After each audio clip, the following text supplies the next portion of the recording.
Mesdames et messieurs les représentants de l'industrie hôtelière et touristique, messieurs les représentants de la presse et des médias, chers professeurs, chers étudiants. Je souhaite tout d'abord remercier, au nom de toute l'équipe de Vatel Tunis et de Hotel Management Magazine, des éminentes personnalités ici présentes. Vous nous faites honneur par votre présence ce soir à l'occasion du lancement de Hotel Management Magazine.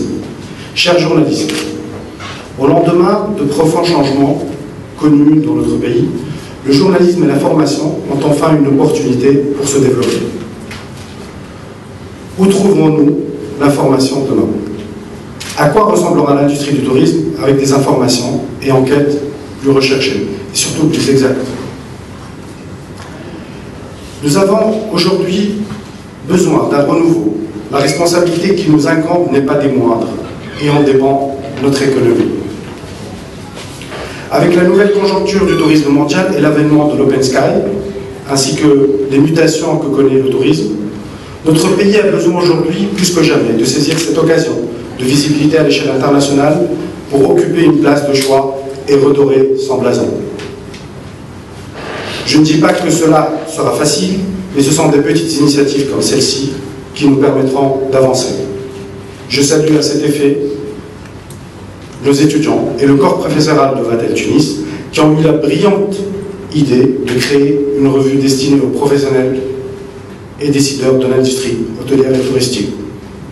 Hotel Management Magazine traitera des dossiers d'actualité, des nouvelles tendances en matière de management, coaching, marketing et vente, avec un concept éditorial très original, directement lié à l'enseignement et la recherche.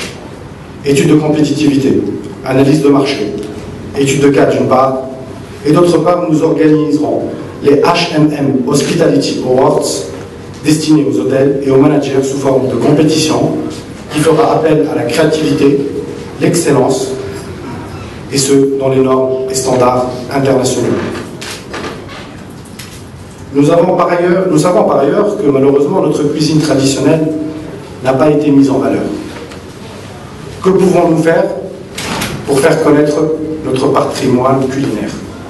Nous avons pensé à autre concours, celui des chefs de cuisine, pâtissiers, boulangers, avec les participations du chef Carlos qui prépare en parallèle le concours de l'Élysée et que je salue à cette occasion.